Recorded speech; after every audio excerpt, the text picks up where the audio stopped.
Okyalaba Negwozadde ng'akutuusibwako. Kankwanjulire King's Choice Junior School evumba Busiika. Essomero Ssaabasajja Kabaka lya Omuziramubazi wa 2011 oluvannyuma lw'okuwangula entanda ya Buganda lirina UNEB certificate. Lirina ntameggwa wa Busiika Town Council mu PL y'emyaka gyonna. Ebisulo birungi ddala. Abalenzi n'abawala, eddiini, ebitone by'abaana, omuli okuyimba, King's Choice Brass Band, omuli abaana abanyanyagiza omulere, ebyemikono byonna, omuli okwokya ebyuma, enviiri, ebyalaani, okukola engatto, sabbuuni n'ebirala.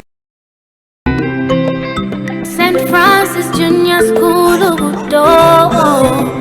Josh as the right time. When we are one as Africa, unstoppable greatness is our tomorrow. A connected Africa.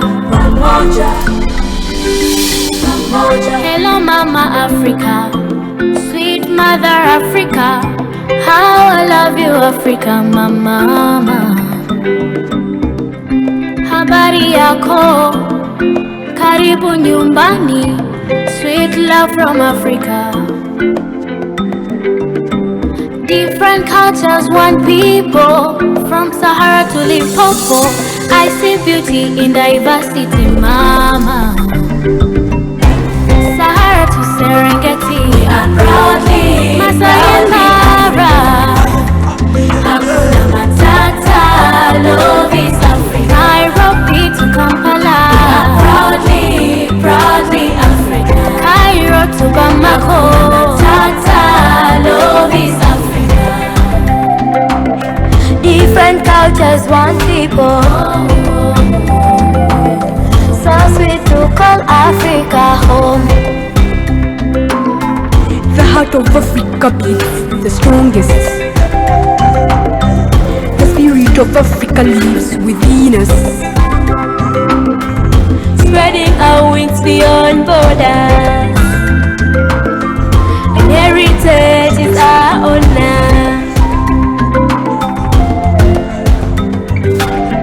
Let's awaken the spirit of togetherness promoted. One Africa, one people, borderless Africa. One Africa, oh. Sahara to Serengeti, we are proudly Masai and Mara. Nairobi to Kampala, proudly Africa. The time is now when we get together and fight for the glory of Africa, breaking barriers, reaching out for our greatness. We've got a reason to stand together, then we can enjoy what we have better. My brother from another mother, my sister, everybody is a brother's keeper. Ebibira n'enyanja betulina bukaka butalina simbi zebugula. The tide is in our favor, we growing no matter the weather. Africa is the future, the power of Wakanda. Tata Africa, Tata, like the legend of the Phoenix, right? The ash, we are the next superpower, from the Nile to the Niger. The future of Africa is bright and borderless. Africa, the future of Africa is bright and borderless. How proud Africa. The future of Africa is bright and borderless. I call you home, call you home.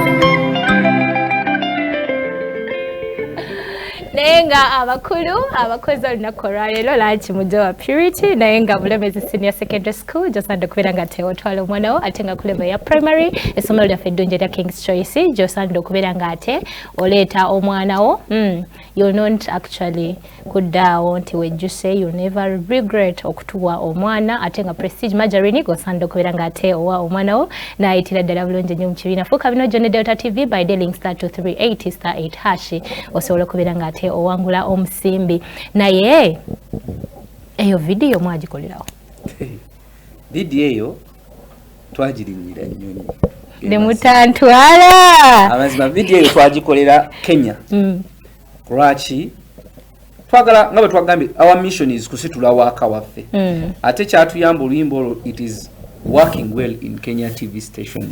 Baba twagenda twafuna connections z'amaanyi. So twakolimba about Africa, and when we were talking to the director, Madam Susan Mwongi, naga tugende Kenya.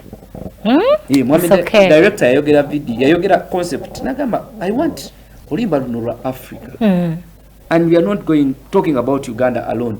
So his opinion was, yali agamba, at least if we can't go Africa, let's go East Africa. So better. So video twagikwatira Kenya. Twagikwatira Kenya. Wiki namba. Nga muli mukulya rife. Anyway. Kwongera kawo. Omwezi ogujja tugendera Dubai. Muntwale bantu bange muntu. Muntwale.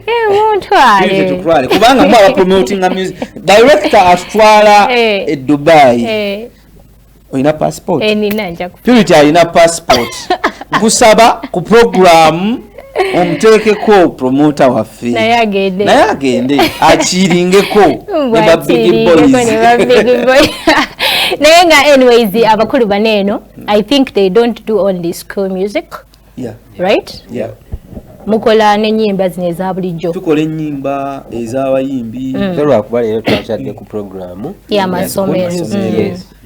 Era kyovola ba art waffe gwe tukola ali competitive naye eri mu music w'amasomero kyetukolera omuyimbi kyetuwa n'eno ate n'ekirala kyetwagala nti music w'essomero are standing out. Then it comes even to the equipment ge tukozesa, the gadgets, the cameras, the props on set.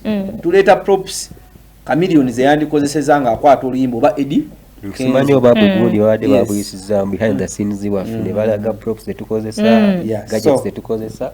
Music w'amasomero afuuse ekirala. Luyimba ki Orensi lwe mwali mukoze? Kale ziyinza obba nnyingi kati mpaayo kamu bwe kati. Tulina oluyimba ne Eddie Kenzo ne Yaledi. Fa bakola later. Ne tukola Rachel Namiro. Ne tukwata Misa Kisemakula. Tulina David Lutalo. Mary Bata. Ate Rain. Project Rain Maulana. Tulina projects nyingi n'abayimbi ab'enjawulo. Banange nange munkolere y'akayimba kaaki kasho akalungi ngenda kwesiba ku Joshas the writer nesibe n'omukulu Umaru Bashir ngenda betungako batyo manye na kuzino tulina okubesibako ako tukakuwa. Oh no, Hadija Gamiant. Hi Purity, thanks for the show. Bambi Chisewo Chijoshi. Yasomera ku God's Way High School. Oleraga man, hi Purity, good to see you. I really love that show. Banange nze simanyi na kumanya nze nsanyusa okubeera nga ate embalaba. Nagamba nti banange chichi Umaru Bachimpe. Umaru wewangulidde omwagala ku Delta TV ku program Negwozadde. Obuli muzajja muvumbo. Alina okuba ne haki ez'enjawulo. Allah bwaba bwasiima. Naye nga abantu bange tulina birthdays ez'enjawulo ze tulina okubeera nga ate tucelebratinga olunaku gwe mulimu gwendiko. So tetumanyi byanca abaana abo mwebale kubawa kitangaala.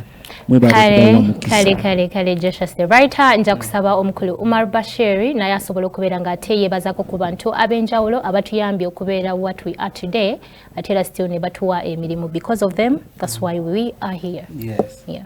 First of all nja kwebaza Delta TV so tukyazaako mu studios zammwe tweyanzege neebaza bonna abatuwadde ku mirimu abatubeezaawo ab'amasomero abayimbi companies ez'enjawulo zonna abatuwa obulango abatubeererawo bonna mu ngeri yonna tubeebaza nnyo bambi temujjangooko era tubasuubiza obbawo ekintu ekirungi na buli alina ekirooto kiremereko bannaaye akitalimba atyanyuma akitalimba ate ali mu ssente asasulwa. Bebale n'abalanga ne Purity. Mwebale abalangira mu sheeno. Ate naleeta kalango wano. Simanyi kyoliko. Omwana akuba akalango nga kali mutwe alina essomero lyayogedde wano ng'oyinza okugamba mwasula nennyini. Bannaye mulange. Nawe weebale. Ali mukwano. N'omwami ali ku kamera. Oyagala kulanga ki? Mystery Creations bannaye tusangibwa Lungujja. ku community wali offices zaffe enamba zaffe ez'essimu 0700 80 4189 Mystery Films endala 0701 65 0041 yeffe Mystery Creations elungujja wali offices zaffe naye nga omukulu David BTT mu sound nkulamusizaako mukwano abakulu bano bakwerabidde naye nze nzijjukidde and besides that sikoze nzekka olunaku olwaleero nkoze n'omukulu Umar Bashir ne nkola n'omukulu Joshua the writer wangi dia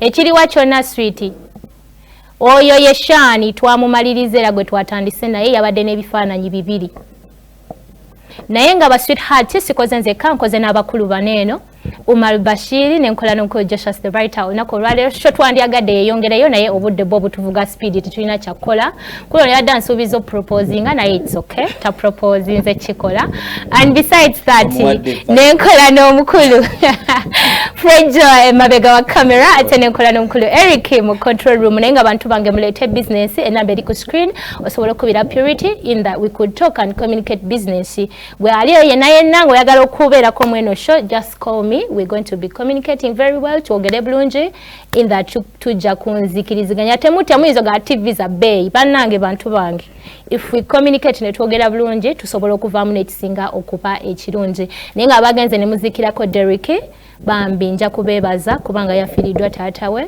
it's really a pity for him but tusaba Mukama Katonda akuwumye wamu ne family nti ate era oholdingire ku moments zobadde ne daddy ezisinga okuba ennungi Mukama Katonda ajja kuyisamu eno embeera we are together Delta TV tukole